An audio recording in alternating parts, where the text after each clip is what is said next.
Today I'm talking to Dr. Caswell, and she's a solo mom, but so much more. Thanks for coming, Dr. Caswell. Thank you so much for having me. Yes. And Dr. Cam, as she refers to herself, is a solo mom who has adopted her child. And so I'm going to ask first how you made that decision and what was that like for you? And then we'll get into what you do on an everyday basis professionally. Yeah. Sure, absolutely. Okay. So I was in my 30s and had always known I wanted to be a mom and was terrible at relationships. So I knew I was going to do it one way or another. And so I just remember waking up one morning and going, I'm ready. Mm-hmm. And I was 36 and I started the adoption process.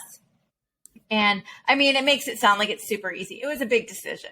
Mm-hmm. It was not an easy decision. Yeah. Most of my family, it was interesting. The reaction was, it's about time that you did this.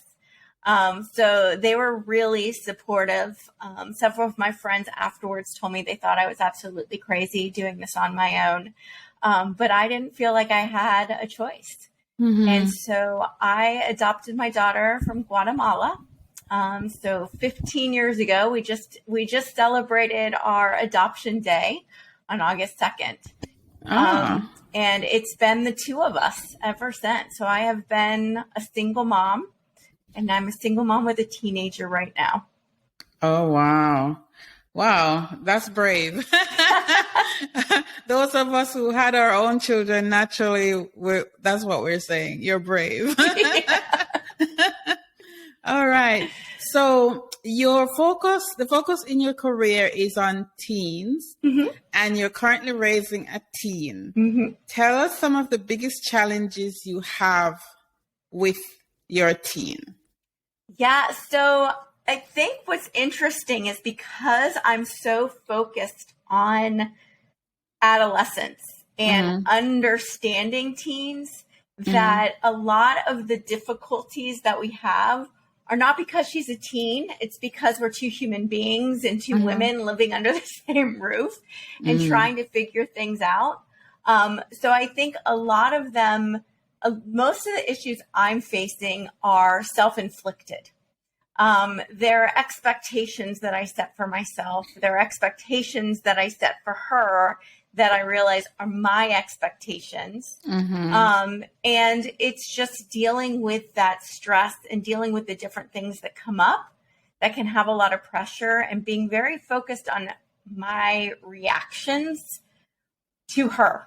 And I think that to me is my biggest challenge is staying in this state of being calm and rational and listening when I'm being triggered or I'm exhausted. And it can be very difficult when that happens. Yes, for sure.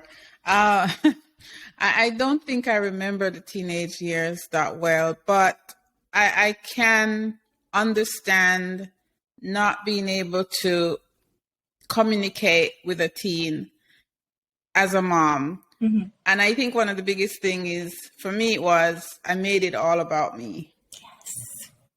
So can you talk about that? I absolutely can. And I think it's, we forget what it's like to be a teen, first of all, because mm-hmm. our brain, we see the world differently, and we forget how we saw the world back then.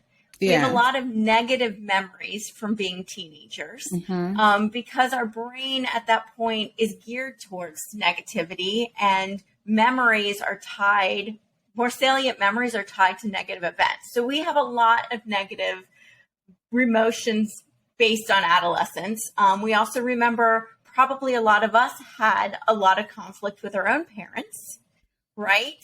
And we're like, I didn't get away with this. Why is my child getting away with this? And they trigger us. And we're like, you can't talk to me like that. You need to be respectful. So there's a lot of things in us that not only get triggered in terms of how they're talking to us, but also how are they portraying us as a parent? Mm-hmm. because we put a lot of our value on who our kids are and how our kids are presented to the world and what our people think about our kids. So we get wrapped up too in how does this appear to others? And so those kind of cloud our ability to really get to the root of what's going on with our teen and what they need. And what I tell parents a lot of times is so much of the conflict that we experience with our teens is because we completely misunderstand them. We forget what it's like to think like them. There's even things now that we know now that we didn't know then about the teen brain and how the teens think. So a lot of what we read as disrespect, as attitude, as defiance, as laziness is actually their very best attempt to communicate with us. It's their attempt to have a voice. And we end up getting triggered and shutting that down, which then just feeds into the fact that they don't feel like they have a voice. Right. So everything escalates. And they don't have the same capacity we do to regulate their emotions. So if their emotions are heightened and we throw our emotions on top of it, it just spirals, right? Fuel on the fire. Oh, my goodness. So, I tell parents, I'm like, we make things so much harder than it needs to be. We do. Yes. It sure is a difficult time, both for parents and the teenager. And I'm very grateful that there are moms like you out there, helping other moms, understand. Because I think a big part of it is the understanding. After we get beyond, is it about us and it's not about us, then how do we understand the stranger? Because a couple of years ago, they crawl into your lap and want to cuddle, and you're walking down the street and you could hold their hands. All of a sudden, they don't want to hold your hand anymore. No. And they don't want to cuddle.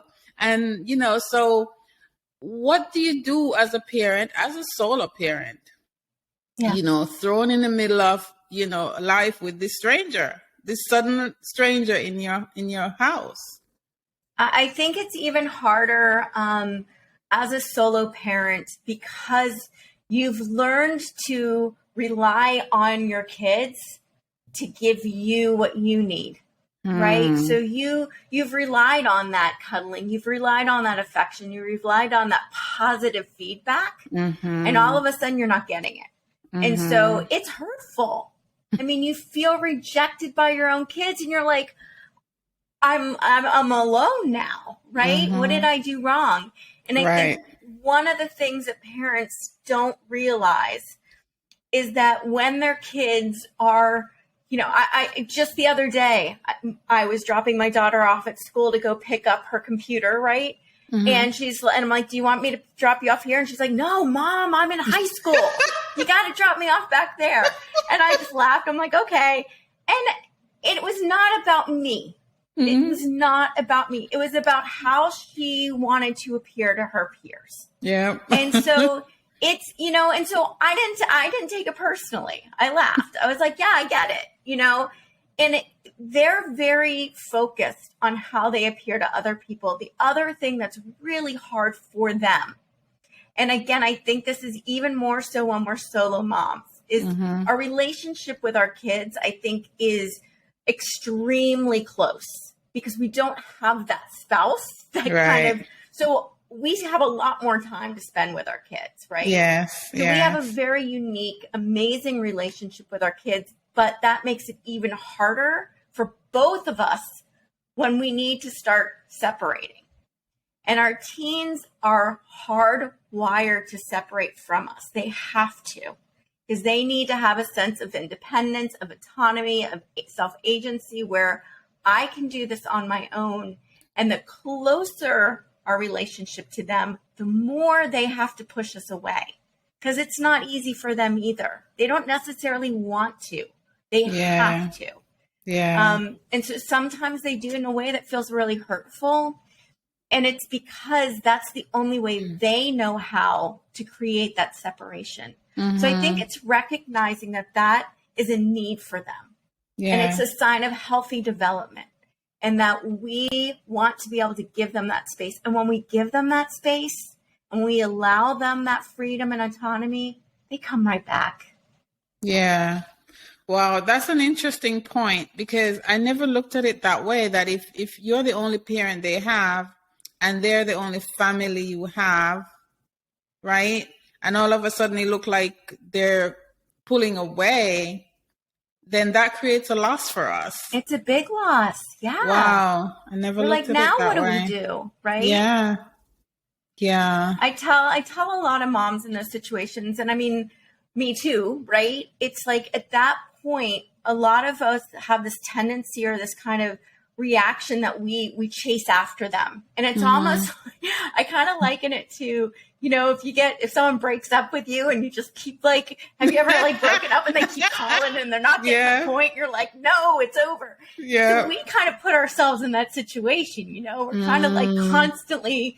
And so that puts us in this feeling of being very vulnerable. Yeah. Right. And so what I tell parents is, instead of kind of chasing their kids and trying to recreate that connection, that you'll create a connection, it's just going to look different. Right. Start focusing on who you are. Yeah. Start spending time doing what you want to do. And what's super cool about this is when you start doing things that you love and you're having fun, your teen's going to want to join you, because now they're joining you doing something fun rather than feeling responsible for you. And that's a lot of weight to put on our kids. And I know I've had this discussion with my daughter. She's already like, what are you going to do when I go to college? Who's going to take care of you? You know, and it's like, I'll be fine. I did it before. Right. Yes. So but they have this fear too. And so when they feel like we depend too much on them, that's a lot of pressure. It is. It is. I remember interviewing a lady once, and she was talking about separating from her child who was going to college. And she said, don't say to them, like, what am I going to do without you? Because that puts the pressure on them, because they'll be at college thinking, I wonder if my mom is okay. Yeah, they do. Yeah. They do so much. And I mean, I just told my daughter I was going to move in with her.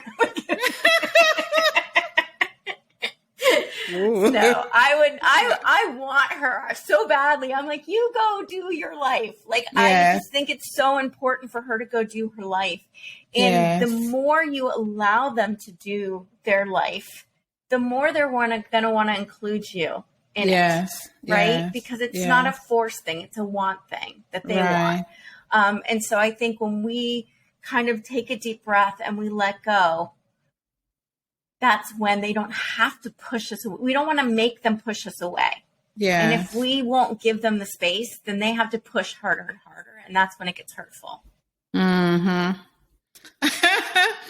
Oh, man. I think we as solo parents, maybe dads too, need to hear something like that more often, especially if we have abandonment issues, you know, because then it's like being abandoned all over again. It is. You know, you didn't have what you needed as a child, and now you have it because you have your own family. Your own family is leaving you, and so we need your kind of, you know, service, coaching to help parents to realize that, you know, we have a life too. Yeah. And the other side of that coin is when we feel guilty about letting them go. So can you address that and then tell us what services you offer? Yeah. So, I mean, I think parents are really great at guilting themselves. We find every possible reason we can possibly guilt ourselves. You know, we either did too much or not enough. You know, we never are okay with what we've done. And so we're either feeling like we want to let them go, or we feel, you know, we want to cling on to them, or we feel guilty wanting to let them go. And I think turn it on its head a little bit to what is the best thing for your kid. Right. And it's not wanting them to go because you want them out of the house. It's wanting them to go because you want them to go experience the world. This is exciting. Right. This is so cool. And this is where I go when I start feeling that like sadness and pit. I'm like, but oh my gosh, I've had so many amazing opportunities. I want that for my daughter so much. I want her to be able to live and just explore and have her own adventures. And I think when you look at it from that aspect, you don't feel guilty. You feel like excited for them. Yes, for sure. And I notice you offer coaching to families who are, going through any difficulty with their teens. And tell us about that and tell us how we could get in touch with you. Absolutely. So I work with parents and teenagers. My favorite is working with everyone together. So doing full family. I have a lot of people that will bring their teens to me and say, my teen needs help. And I have found that no matter what work I do with a teen, if they go back into the same family dynamic, not a lot is going to change. Yeah. When I help the parents and empower the parents to help their teen and change the way they communicate, that's when magic happens. That's when this whole thing. So I do coaching programs just for parents, and I work with the full family and do private coaching for the families. And you can find all that information at my website, which is askdrcam.com, and it's askdrcam.com, and all my info's there.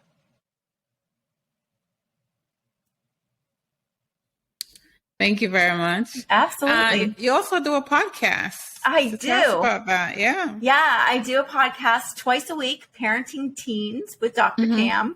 And like you, I get experts on that come on and talk about their specialty. It's all geared towards parents with teenagers. And I'm excited. I just started a new kind of piece of it, which is Teen Voices. And so not only do I have experts come on, but now I'm asking teens to come on, because who's better expert at what it's like to be a teen than a teen? And so now I'm inviting teenagers to come on and just talk about what it's like to be a teen these days and what they wish their parents knew or understood. And just kind of giving them that opportunity and voice, because my biggest focus is giving teens a voice, because I think that's the cause of a lot of teen angst and problems, is that they don't feel heard. Yeah. True. Okay. Thank you for sharing. And I want you to share what you're grateful for today with us too. Oh my gosh.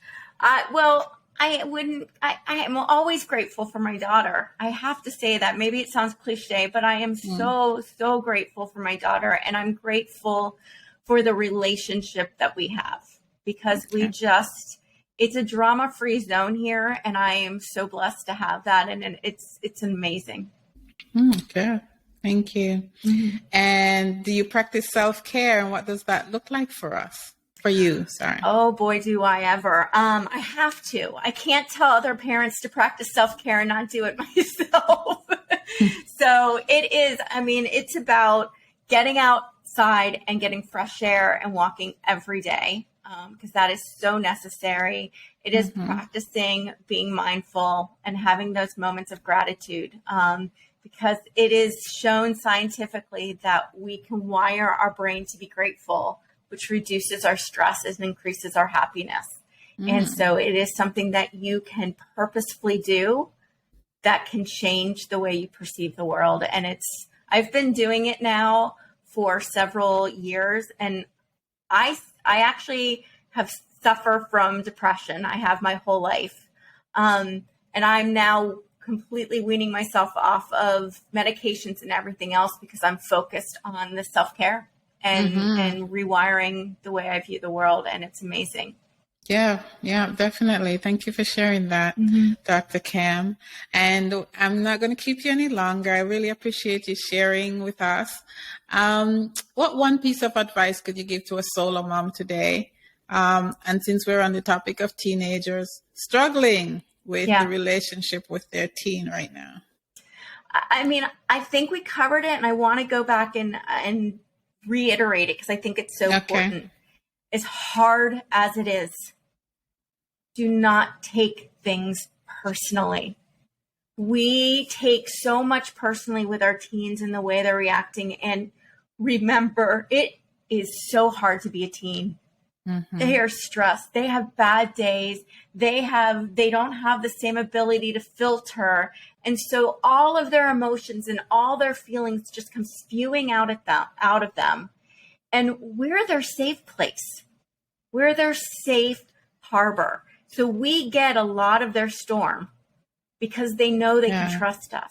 So just remember, when they feel like you're being dumped on, that it's actually them trusting you. Go cry a little bit if it hurts, but just remember, it's not about you. It's about them. Thank you. Oh boy. Thank you. All right. Thank you, Dr. Cam Caswell. You're so welcome. I appreciate you. I appreciate you. Thank you so much. Thank you.